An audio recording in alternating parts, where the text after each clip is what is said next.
Assalaamu alaikum warahmatullahi wabarakatuh. Ijoollee Oromoo nagaa fayyaa keessanii piliis ijoollee Oromoo sabiskiraayib naaf godhaa, sheer naaf godhaa. Dhugaan isiniin jedhan jajjabeessa gara fuulduratti wantoota haarawaa, wantoota beekuu qabdan, wantoota isin fayyadan, wantoota baay'ee dhiyeessuu waan yaada qabuuf jechuudha. Rabbi nu haa qarqaaru.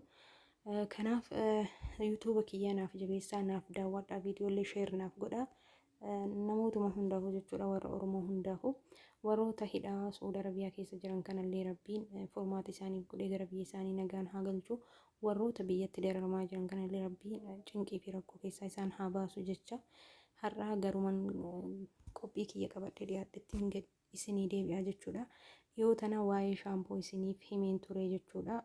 Jechuun shaampoowwan sirriitti filatamaa kan ta'e namoonni baay'een kan jaalatan jechuudha. Akkuma piikcharii irratti argaa jirtan kun shaampoowwan kana jechuudha. Akka Orgaan, Oil Morocco shaampoo, kondiishariiwwan hunduu jechuudha bakka tokkotti jira jechuudha. Majmuu'a isaa muluu yoo bitachuu barbaaddan haala piikcharii irratti argitan kana bitachuu ni dandeessu jechuudha.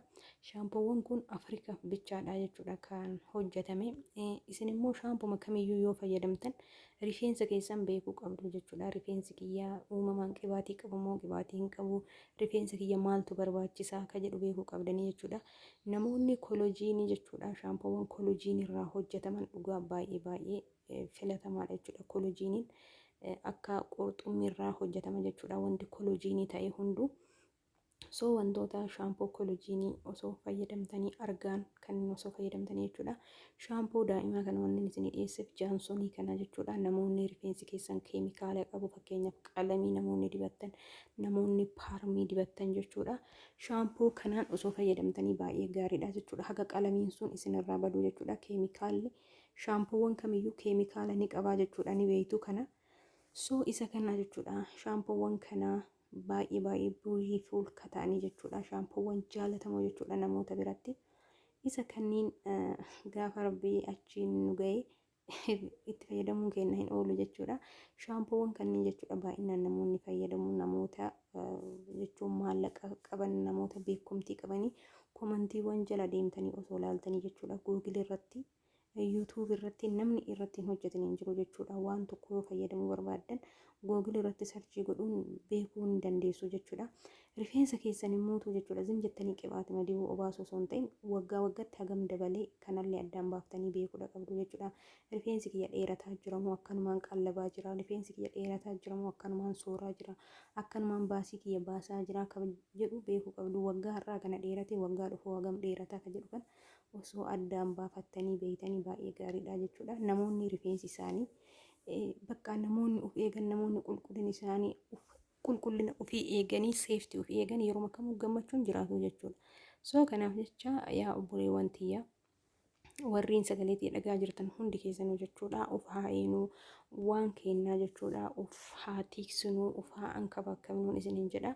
Maaliif yoo nu of jaalanne namni birallee akkasuma nu jaalata waan ta'eef. Kanaaf seeftii keenya eeggachuu qabnu jechuudha. Akkuma hojjannutti ta'ee akkuma jiruu teenya fooyyeffatuuf yaannutti ta'ee garuu dabalataan birattillee ofii keenyallee of eeguu ni dandeenya jechuudha.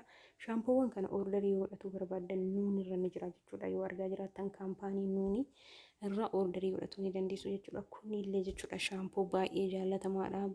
Yeroo baay'ee warra Afrikaa, warra artistoota kanneen jechuudha. Amma biyya keenya keessatti illee Itoophiyaa keessatti illee artistoonni itti fayyadamaa jiru jechuudha. Shaampoowwan amma isin argisiisaa jiru. Qibaatii kana immoo siiroonii kana jechuudha. L'Oreal Paris yoo fayyadamtan baay'ee gaariidha jechuudha. Qibaatiiwwan amma argaa jirtan kun sadarkaa tokkoffaarra jiru jechuudha warra Afrikaati fi qibaatiin sadarkaa tokkoffaarratti ilaaluu akka amma piikcharii irratti argaa jirtan kana jechuudha. Gaaf tokko jechuudha gaafa jiruun nuuf mijattee jette inshaallah biyya keenya keessatti illee babal'ataa jira, amma dhufaa jira baay'inaan, garuu gatiin isaa baay'ee tokko qaaliidha jechuudha. Shaampoon tokkochi gara birrii 3,000 Itoophiyaati. Garuu namni haaluma sanii nu dhiisaa hin jiru jechuudha. Ittuma fayyadamaa jira jechuudha. Wanti nuuf ol ta'e yookiin wanti nuuf gad ta'e hin jiru. Maaliif nu hojjenne maallaqa fidaa jirra waan ta'eef jechuudha. Osoo namoonni baay'een osoo akkanatti yaaddanii baay'ee gaariidha jechuudha. Maaliif of eeguu jechuun ufuma keessaniif waan ta'eef jechuudha. Maaliif isinuu dadhabdanii hojjettanii fidaa jirtan waan jedheef waan ta'eef namni jechuun ufii gadi of godhuu hin qabu jechuudha. Maaliif ka hojjetee fidaa jiru isa waan ta'eef waan isa barbaachisu yerootti of eeguu qabaa jechuudha. Namoonni tokko tokko yoo dhukkubsatanillee mana yaalaa hin deemanii jechuudha. Maaliif ji'a itti aanu ji'a lamaan irraa ji'a sadiin irraa jedha jechuudha. Garuu situ hojjetee fidaa jira ofii keetii dadhabaa jirta waan ta'eef yeroo isin dhukkubettis deemuu qabdu jechuudha mana yaalaa. Maaliif eega wanni taree taree sareen duttee jedha Oromoo yoo mammaakoo eega wanni taree maal faayidaa isinii qabaa jechuudha. So akkasii waan kanammoo jechuudha waan pikcharii irratti argaa jirtan kana ustushuwaara kana jechuudha.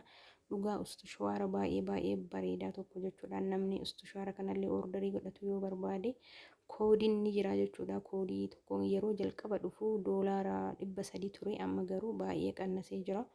Gara riyaala 500 akkamiiti jechuudha. Garuu koodiidhaan ordarii godhatu hin dandeettu jechuudha. Koodii namaati mucattiin takka YouTube irratti beeksiftee jirti. Isiniif hin kenna jechuudha. Namni gara biyyaa galuu barbaaddan yoo jiraattan isa kana fudhattanii galuudha qabdu dirqama jechuudha. Maaliif yeroo kan mana rifeensaa dhaquun isin hin barbaachisu mana keessanitti istireetii ittiin godhattanii ittiin bareeffatuu ni dandeessu jechuudha. Nama kamiyyuu haga fedhii mataan isaa xankaarraa ta'u yookiin kardaddaa ta'u baay'ee ustushuwaara istireetii godhu jechuudha.